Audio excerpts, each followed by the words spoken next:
Hola, hola, ¿cómo están? Buenas tardes. Les damos la bienvenida al programa del Colegio de Ingenieros Forestales denominado Forestalmente Hablando, un programa en que hablamos del sector forestal en su integralidad. En esta ocasión tenemos como invitado la grata presencia de Gabriel Alemparte. Gabriel es abogado, magíster en ciencia política, ha desarrollado un trabajo tanto en el sector público y actualmente en el sector privado. Fue administrador municipal, director jurídico y dideco, principalmente en la Municipalidad de Maipú. Fue jefe de gabinete en los Ministerios de Justicia y de Obras Públicas y actualmente es abogado experto en materias regulatorias y derecho público y representa al sector privado en su estudio Alemparte Villanueva Abogados. Muchas gracias, Gabriel, por venir a este programa y conversar sobre el sector forestal. Muchas gracias a usted y un gusto estar acá. Gabriel, te voy a hacer una primera pregunta fuera de libreto. Abogado, sí. ¿Colegiado o no colegiado? Sí, colegiado desde el momento en que me recibí abogado el año Excelente, 2008. Muy bueno, me parece súper bien. Me parece fundamental. Eso te iba a preguntar, si nos pudieras expresar, porque mucha gente no sabe el valor de los colegios profesionales. Si nos pudieras Tengo contar. muchos colegas, muchos amigos que les pregunto y me dicen, no, yo nunca me he colegiado. A mí me parece muy importante estar colegiado. Me parece relevante porque uno aporta al debate de la profesión. Y me parece súper relevante porque también hay un devenir, hay una norma común en los colegios profesionales, particularmente el colegio de abogados, del ejercicio ético de la profesión.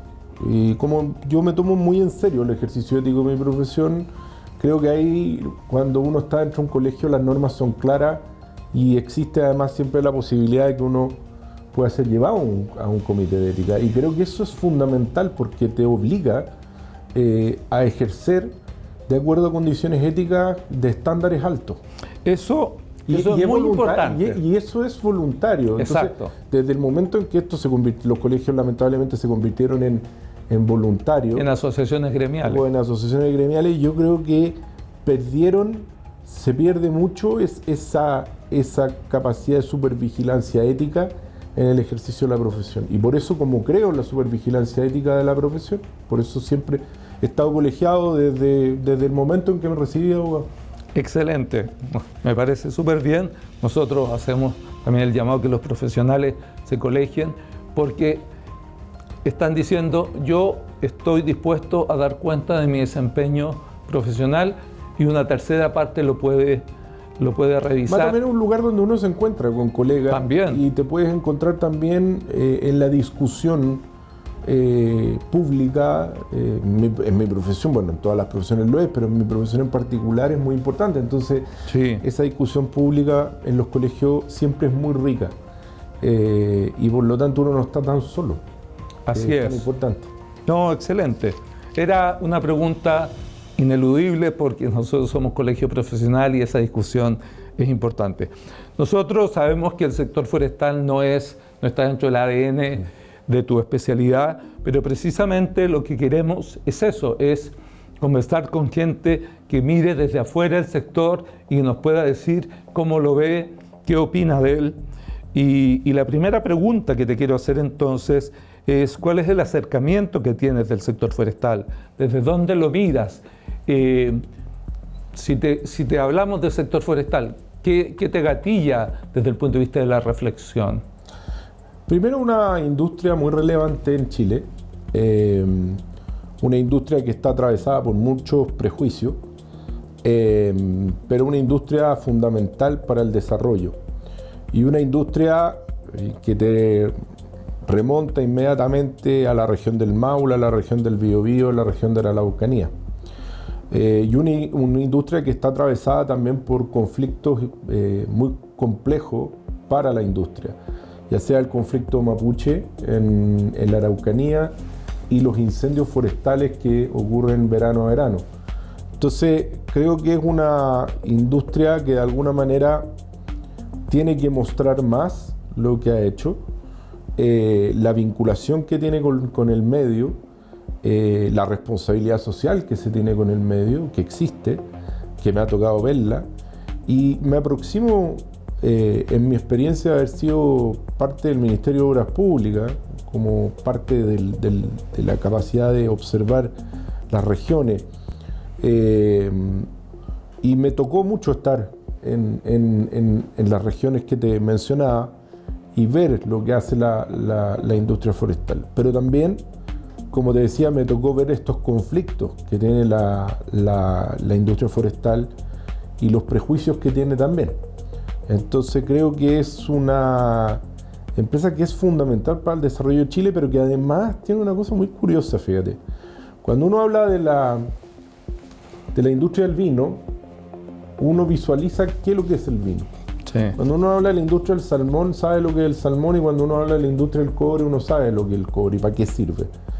Pero en la industria forestal, la gente no tiene, quizás, una plena cabalidad de conocimiento de para qué sirve. Y es fundamental para el papel, es fundamental para los cartones, es fundamental para un montón de cosas que ocupamos todos los días, no solamente la madera para construir, sino para producir otros productos agregados. Y además que la industria forestal, a partir de eso, genera una cadena de valor agregado. Entonces, creo que ahí hay un desafío de mostrar qué hace la industria forestal más allá de las plantaciones, que es como la cara que tiene, ¿no? De poder visualizar qué es lo que hay, cuál es el resultado de tener una industria forestal potente. Excelente escuchar lo que tú dices, porque efectivamente la gente no tiene realmente una conciencia de lo importante que son los productos forestales en su vida diaria. Yo siempre digo, desde que tú vas al supermercado, muchas veces piensan que los alimentos son de la agricultura, elementos de primera necesidad, pero los elementos o los productos derivados del bosque o de las plantaciones son elementos de primera necesidad. También. Desde pañales, papeles absorbentes, papel higiénico, muebles, los cuadernos que todos los niños utilizan en los colegios dependen del bosque. Así que ese reconocimiento, y tenemos que hacer el mea culpa de comunicarlo mejor. No sé si un mea culpa, pero yo creo que la industria tiene que ser capaz de demostrarle a la gente por qué está ahí.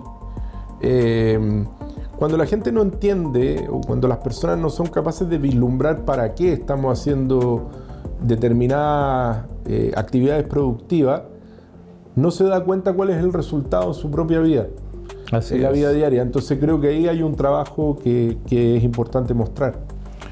Exacto. Y respecto a esto mismo, tú fuiste un crítico del proceso constituyente, el primer proceso constituyente, trabajaste por el rechazo, y se acuñó, viene de tiempo atrás, el tema de cambiar los modelos de desarrollo.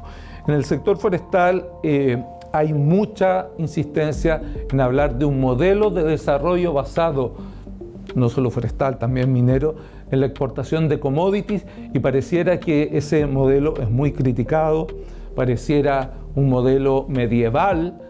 Hay muchos analistas que hablan de que tenemos que hacer la transición a otros modelos, aunque no explicitan bien esos modelos. En la convención se dio mucho, es decir, desmontar los modelos productivos actuales y transitar hacia un nuevo modelo que no lo explicitan bien. Que pareciera que solo basta la voluntad para que seamos como Corea, como Singapur, y que produzcamos televisores y autos. ¿Qué te genera? Me genera, bueno, yo fui muy crítico a la convención del 22, lo que significó alejarme de mi propio sector político, ¿no? Romper con la tribu, precisamente porque me pareció que la izquierda chilena, y particularmente la centroizquierda de la exconcertación, se había alejado completamente de precisamente el modelo de desarrollo que había tenido durante 30 años, de los cuales yo soy muy tributario, y se convirtió en algo muy malo, ¿no? Fue usado como una herramienta de todo lo que no había que hacer cuando el país creció más que nunca en esos 30, 40 años. Ojalá creciéramos. Ojalá volviéramos a crecer de esa manera. Pero yo, fíjate que una de las cosas, bueno, la convención, no puedo aproximarme desde la convención porque creo que la convención fue un momento de absoluto paroxismo y locura. Pero sí, claro, cuando uno desmenuza la discusión llena de prejuicios y de un modelo como este cambio del modelo, la tumba del neoliberalismo, como decían, cuando uno hace la siguiente pregunta, que es un poco lo que le pasó al gobierno del expresidente Boric, digámoslo, esta idea de que ellos venían a cambiar el modelo, pero nunca fueron capaces de decirnos cuál modelo, y por lo tanto cayeron en su propia trampa, porque no, ¿qué modelo? Mira, yo soy en materia pública, yo la verdad es que ejerzo en el sector privado hoy día hace mucho tiempo, tuve un pasado en el mundo público, hoy día ejerzo como abogado, y siempre me hago esta pregunta, esto del modelo, yo soy esencialmente una persona que en políticas públicas cree en el pragmatismo, y creo que en los últimos 15 años, 20 años, hemos estado atravesados por demasiada ideología y construimos lo que creemos que tenemos que hacer en el país desde la ideología y no desde el pragmatismo y el sentido común. Y ahí hay un problema muy elemental. Chile tiene que tener capacidad de poder desarrollar productos y servicios elaborados y no con valor agregado. Con valor agregado, por cierto que sí. Pero hay industrias y industrias. Hay sectores productivos y sectores productivos. Tú no puedes, es una idea demasiado dirigista, decir, bueno, la industria forestal mañana va a tener que convertir esto en casa y exportar casa, ¿no? Tú no puedes obligar a los sectores productivos al valor agregado, porque el valor agregado está dado por oferta y demanda y por costo. Somos un país lejano, somos un país final del mundo, abierto a los mercados, con la mayor cantidad de tratados de libre comercio que tiene un país en el mundo, pero además que va a tener desafíos fundamentales, el cambio climático, la huella de carbono.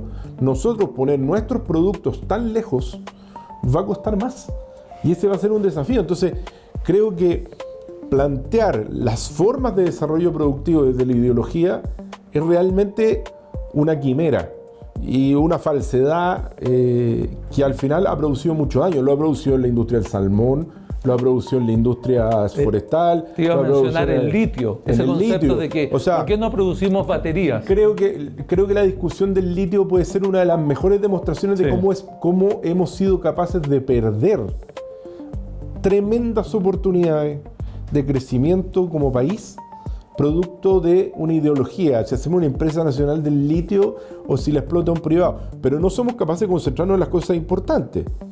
Porque cuando se trata de esa discusión ideológica, por ejemplo en el caso del litio, no se llega a nada porque no hay empresa nacional del litio, pero tampoco, por el otro lado, tú dejas que el Estado, de una vez por todas, deje que el litio se explote como se explotan los demás minerales y por lo tanto hacerlo concesible, que hoy día se hace a través de contratos de operación especial. Claro. Entonces, quedamos como a medio camino entre estos dos polos ideológicos y no resolvemos los problemas desde el punto de vista de entender cómo perdemos las oportunidades de desarrollo, de empleo, de negocios que se concatenan, de negocios asociados. Y creo que el litio es un muy buen ejemplo de cómo hemos perdido tiempo discutiendo, además en abstracto. Cuando creo que las cosas se tienen que llevar adelante. Siempre soy un convencido del pragmatismo para llevar adelante las cosas. Nosotros, Gabriel, somos unos convencidos de que la industria del commodity tiene investigación, tiene valor agregado. Es que además, decir, pensar que simplemente estamos exportando troncos es una caricatura. Ese es el punto. Cuando uno piensa desde el punto de vista ideológico, solamente y no te has sentado con una industria, no has conversado con los trabajadores, no has conversado con quienes invierten, claro, ¿tú crees que la industria del salmón es solo la industria del salmón o la industria forestal es solo cortar troncos? Y en la del salmón es solo exportar salmones. Es valor agregado. Hay mucho valor agregado, hay mucha investigación asociada, hay mucho trabajo de producción de otros materiales. Como tú decías bien, la industria forestal es papeles, es un producto de primera necesidad. Ahora, entonces, si ahí no hay valor agregado, perdóname, pero ese es el valor agregado en sí mismo. Mucha gente no sabe que de los árboles se extrae fibra textil, es decir, la ropa depende de los bosques, que parecer la gente no sabe eso. Por eso es tan importante que yo creo que la gente entienda cuál es el resultado de una industria. Porque en esta caricatura es como contaminan el mar, sacan salmones, se chupan el agua y son los forestales, una gente muy mala que corta los árboles y elimina el bosque nativo, cosa que no es cierta tampoco. Cuando tú juegas con las caricaturas, dejas de resolver los problemas desde el punto de vista de su integralidad. Y cuando los problemas no son integrales y no los entiendes integralmente, lo que genera en el fondo son discusiones de élite y discusiones de gente desconectada del verdadero valor agregado que tienen los negocios en Chile. Nadie exporta únicamente commodities. Yo creo que en Chile no me imagino prácticamente ningún sector productivo que solo sea commodities. Todos tienen algún valor agregado. La minería no exporta solo el cobre. Hay un montón de derivados del cobre muy relevantes que se hacen en la industria nacional. Lo que pasa es que además seguimos con esta diada, que es una locura ideológica entre el desarrollo dirigista del Estado y a través de las empresas públicas versus el malo del privado que explota. Y entonces creo que cuando no nos sacamos las anteojeras respecto de las caricaturas ideológicas, le generamos mucho daño al país. Así es. Gabriel, quería llevarte a un tema que está muy de moda y un término que se ha acuñado y que algunos lo utilizan mucho y otros lo critican, que es el concepto de permisología. Se ha acuñado en los últimos 3 o 4 años, probablemente durante el gobierno pasado, el concepto de permisología como distintas lecturas, como el exceso, esta tramitación o burocracia kafkiana de los permisos que no tienen ningún sentido, pero por otra parte existen este activismo ambiental que dice que los permisos son la última línea de defensa ante el apocalipsis ambiental. Y entre más permisos pongamos, más protegemos el medio ambiente. Mira, este es un tema que a mí me apasiona porque me ha tocado verlo desde los dos lados del mostrador. Te iba a decir eso, a raíz de tu trabajo en obras públicas y antes de decirte, el Estado es un buen titular de proyectos, Codelco, ENAMI, ENAP, ¿cómo lo ves? Yo creo que en general muy malo. Muy malo. Yo creo que en general muy malo y es cosa de los resultados, cosa de los números. Entonces así de simple. O sea, cuando vemos TVN, no me venga a decir que es un buen titular de proyecto. Pero ahí te fuiste... Ya, me fui a otra cosa, sin duda, pero si vemos pensando en otras empresas públicas, no sé, a ver, tampoco quiero ser... No lo contesto desde el punto de vista ideológico. El Ministerio de Obras Públicas tiene que tramitar los permisos ambientales antes de las concesiones. Por cierto que sí. A ver, a mí me apasiona el tema de la permisología y por eso te hago el distingo, porque fui funcionario público muchos años, 12 años o 10 años de mi carrera, y he sido abogado, y soy abogado especialista en derecho regulatorio y administrativo, precisamente de empresas que se relacionan con el Estado, ya sea porque son empresas reguladas o también porque son empresas que se relacionan precisamente en todo lo que tiene que ver con la permisología que requiere un proyecto. Y en el tiempo me ha tocado ver un crecimiento brutal de la permisología. Incluso creo que más allá de lo que la ley autoriza, por la vía de reglamentos, por la vía de decretos supremos, las guías en el caso del Ministerio de Medio Ambiente, o sea, el crecimiento de las guías en el último gobierno fue una cosa impresionante, exponencial. Hoy día desarrollar un proyecto que no tiene una afectación cerca de un área de influencia de un humedal es algo prácticamente imposible. Entonces, le hemos puesto al país frenos. Yo no estoy diciendo que desde el punto de vista medioambiental uno no tenga que tener todos los cuidados, ni que uno tenga que construir sobre un humedal como se hacía antiguamente en la industria inmobiliaria en muchos casos. Tienes que tener protección, pero esa protección no puede significar que tú no puedas tocar los lugares, que tiene que haber una cierta convivencia sana entre el medio ambiente y el ser humano. Y ahí el tema forestal tiene un gran conflicto. La permisología yo la he visto crecer. La he visto crecer de manera exponencial, creo que en el último gobierno también, pero también la permisología ha venido de la mano del terror del funcionario de tomar decisiones. Porque el Estado se centraba fundamentalmente no solo porque hay permisos, sino porque nadie se atreve a tomar decisiones respecto a los permisos. Cuando los funcionarios públicos están para tomar decisiones. Y ahí hay un tema más institucional, estructural, pero quienes nos dedicamos en el derecho a defender sectores productivos que se relacionan con el Estado, nos hemos dado cuenta de lo detenido que ha estado el Estado y del gran escollo que significa el Estado en distintas áreas, ya sea en permisos ambientales, ya sea en permisos de agua, de la Dirección General de Agua, todos los permisos que tienen que ver con las prospecciones del Consejo de Monumentos Nacionales. Claro. ¿Para qué voy a seguir? Yo te diría que en este ranking que está haciendo el ministro de Economía respecto de los servicios que más demoran en entregar permisos, CONAF está entre los 5 primeros. Por cierto que sí. Claro, está el Consejo de Monumentos Nacionales, está la DGA y ahí está CONAF. Tú, no sé si... Creo que hay que reducirla muchísimo. Y creo que hay que volver a formas más simples, como las declaraciones juradas. Hacia eso quería ir, Gabriel.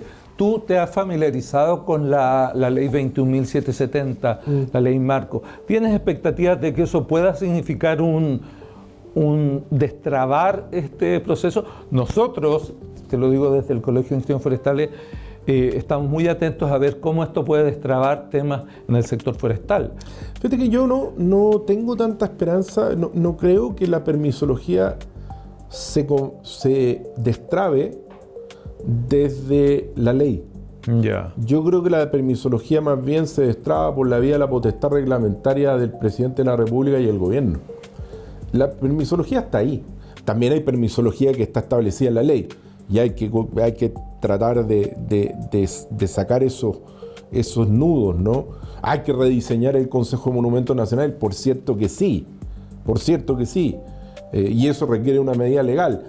Pero, por ejemplo, las guías del Ministerio de Medio Ambiente no requieren de una medida legal, requieren de potestad reglamentaria del presidente de la República. Entonces, esto tiene que ser un trabajo. Yo tengo fe en que este gobierno tiene una preocupación especial, lo hemos visto en el último mes, del primer mes de gobierno, cómo se han destrabado en el CIA una cantidad de inversiones que no ocurrían hace 25 años. No tantos números de inversión, de proyectos de inversión, pero el monto de esos proyectos asociados es muy auspicioso. Y ahí hay un Consejo de Ministros que está actuando con otro criterio. Y que se va a reunir con mayor frecuencia. Y que se reúne con mayor frecuencia y que finalmente tiene que desentrabar el movimiento del Estado. Fíjate que en el Estado, que me tocó ser jefe de gabinete, Ministerio de Obras Públicas, el Estado requiere de mucho micromanagement. La gente cree que el Estado es como una cosa así como... No, requiere que tú estés muy compenetrado de lo que ocurre debajo tuyo y lo que ocurre en los mandos medios y lo que ocurre en los procesos. porque si no las cosas se pierden en los procesos. Sí. Y ahí hay una cosa que a lo mejor el Estado también tiene que mejorar. Yo creo que tenemos que tener un Estado más moderno. Ese es un desafío que siempre se dice, se hace poco, se avanza poco, pero creo que ahí hay un desafío inmenso, porque si no los sectores productivos no pueden invertir. O sea, y además lo que ocurre, y a mí me pasa todos los días en mi ejercicio profesional asesorando empresas en eso, es que las empresas no tienen ningún tipo de certeza respecto de un desarrollo. Entonces, cuando una empresa tiene que construir un edificio y ese edificio le piden una pertinencia ambiental porque está cerca de un lugar protegido, Sí. uno empieza a decir cuál es el sentido O el que impacto, tiene, no sé, o el verdadero impacto. El impacto espiritual. Claro, porque si yo pusiera una central nuclear al lado de un río que está protegido, bueno, entiendo el punto, entiendo que haya una central hidroeléctrica, uno entiende, pero de repente tú ves la permisología no tiene ningún sentido. Sí. No protege. No protege, no, solamente entraba. Y se ha tomado, creo, la permisología como una manera de salvar de alguna manera y asegurar al funcionario público para que tome decisiones sobre seguro. Y finalmente para que no tome decisiones. Sino que no está en un permiso y por lo tanto, como está el permiso, yo me guardo y no hago nada. Bueno, sin duda hay un tema como tú decías, con los bandos intermedios, los equipos intermedios, los cuerpos intermedios, que muchas veces tienen una agenda. Absolutamente. Nos ha pasado en el sector forestal que muchas veces la interpretación de las leyes siempre es en contra del privado y no a favor del privado. Todos los días. Todos los días, me dedico a eso. Gabriel, quería aprovechar tu experiencia, además de que trabajaste en el Ministerio de Obras Públicas, también trabajaste, como dijimos al principio, en el tema municipal, tanto en Maipú como en Providencia, y hablar un poco del arbolado urbano. Porque el tema del arbolado urbano es muy sensible para los ingenieros forestales. Hay muchos ingenieros forestales, nos gustaría que fueran muchos más, que trabajan en municipios, en áreas verdes y arbolado urbano. Tú fuiste director jurídico Fui administrador municipal también en Maipú y me tocó mucho verlo. Y hay toda una presión para hablar de ciudades más verdes, pero el arbolado urbano, podemos distinguir entre áreas verdes, parques, pero el árbol que sufre es una tarea titánica, es decir, el árbol sufre la hostilidad de todo el mundo, de los autos, de los postes, de los cables, y la pregunta es, ¿cuál fue, si tuviste experiencia, tanto en Providencia como en Maipú, sobre este tema? Y hay una ley, de una moción parlamentaria sobre una ley de arbolado urbano que puede ser mejorable. ¿Cómo ves ese tema? ¿Cómo ves el concepto de ciudades verdes? ¿Qué tenemos que hacer? ¿Y es la gobernanza municipal la que se puede hacer cargo de esto? Sí, yo creo que es la gobernanza municipal. Yo creo que la figura de los gobiernos regionales en Chile tiene muy pocas atribuciones. Creo que la gobernanza municipal está mucho más asentada y desde el punto de vista del arbolado urbano es una tarea esencial. Me tocó vivirlo en ambos municipios y me ha tocado verlo también en otros. Y esto de la ciudad verde tiene que ver con elementos de educación, por cierto, pero también con elementos de que hayan profesionales que puedan asesorar a los municipios, o puedan estar en los municipios, en Maipú los teníamos, precisamente para utilizar los árboles necesarios, que los árboles que se requieren, los árboles que no producen, por ejemplo, problemas alérgicos, que tengan bajo consumo hídrico. O que tengan bajo consumo hídrico. Yo ahí creo que hay tareas, por ejemplo, yo te lo digo, me saco el sombrero, en lo que se ha hecho, que también lo hicimos en Maipú en su momento, lo que se hizo en Providencia con la alcaldesa Matei, lo que está haciendo la alcaldesa actualmente y lo que hizo lo que hizo la alcaldesa anterior también de Las Condes, es el reemplazo de árboles viejos,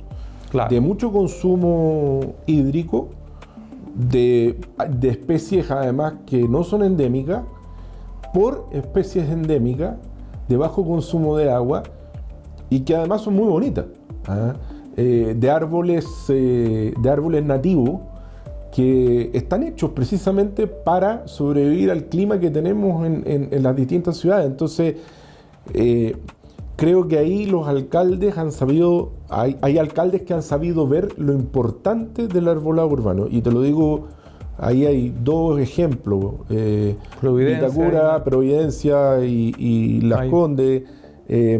No sé si en otras comunas esto es así. Ahora, que hay una desigualdad brutal. Ese es el punto. En la cantidad de metros cuadrados que requerimos los seres humanos de metros verdes per cápita, es absoluta. No recuerdo en este momento el número, pero hay una brecha. Es una brecha demasiado alta. Recuerdo que era La Pintana, si mal no recuerdo, una de las comunas con menos metros cuadrados de áreas verdes per cápita, versus Vitacura, que era la más alta. En general, la zona poniente.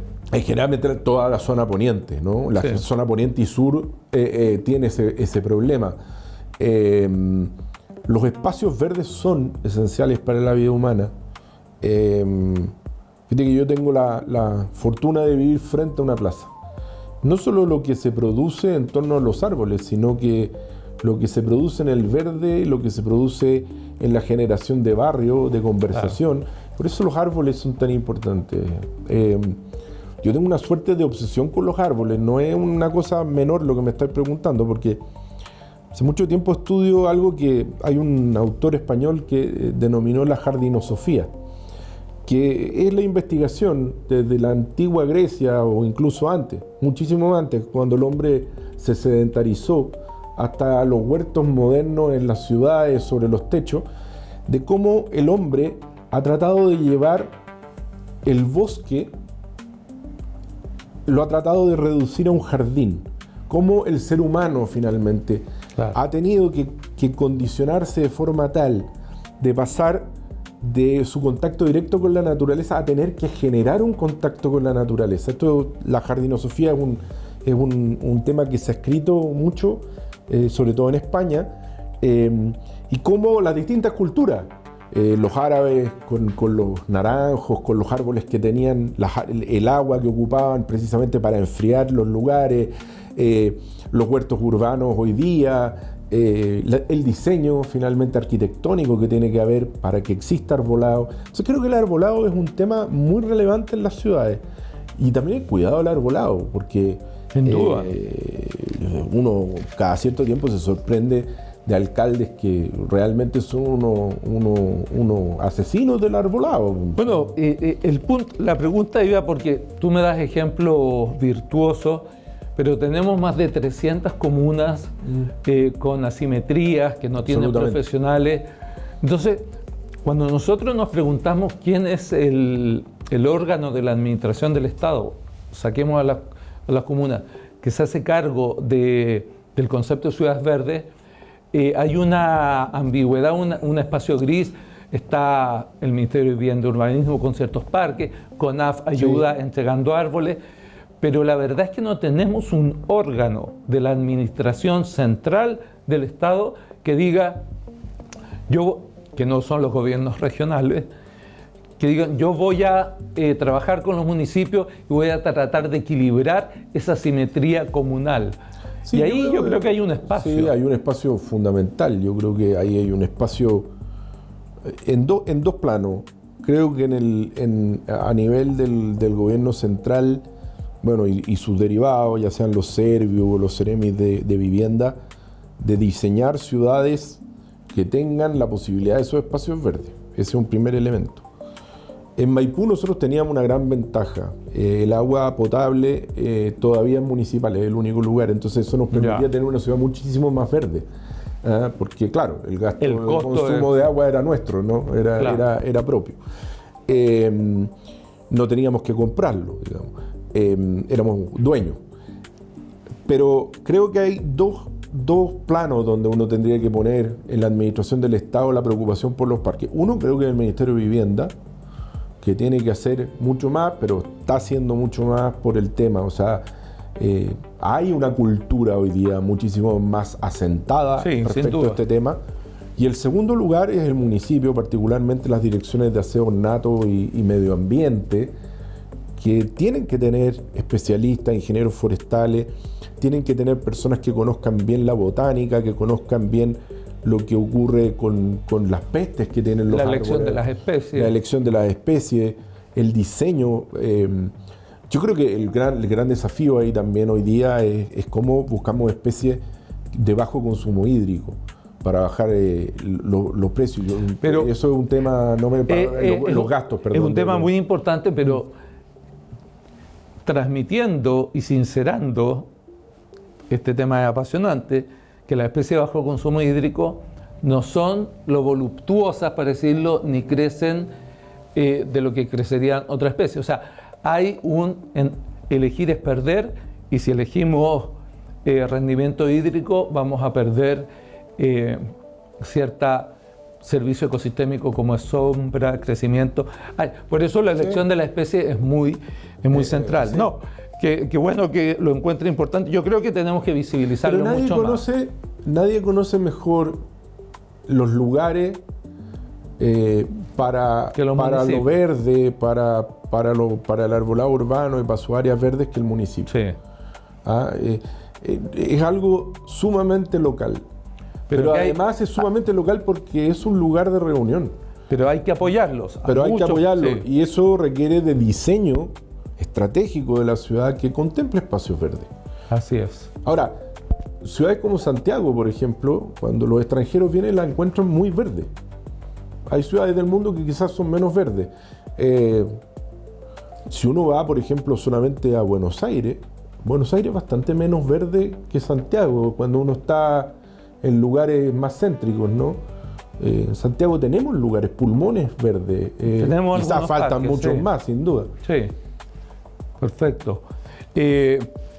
Gabriel, muchas gracias por tu tiempo. Muy interesante tus opiniones sobre el sector, y te invitamos a estar en contacto con nosotros y a ojalá ayudarnos también a esta cruzada que tenemos de visibilizar el sector forestal, que, como hemos conversado, no es plantaciones, no son pinos, son arbolado urbano, es bosque nativo, son proyectos de inversión, son productos de primera necesidad para el ser humano, y por lo tanto el sector forestal es clave para el desarrollo del país. Así que muchas gracias, Gabriel, por haber venido, y muchas gracias, y ojalá mantengamos el contacto. Muchas gracias por la invitación. Yo de verdad hago una invitación al sector productivo del forestal a demostrar el empleo que generan, el trabajo de valor agregado que existe, pero también a derribar los mitos, ¿no?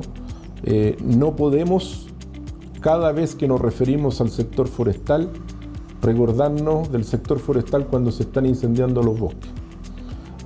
No podemos recordarnos del sector forestal cuando se está robando la madera o hay actos de terrorismo. Exacto. En el sur. Es mucho más que eso. Es mucho más que eso, y además decir que los bosques no se queman solos, detrás de eso nunca solo. Hay personas que los están quemando. Así es. Muchas gracias, Gabriel.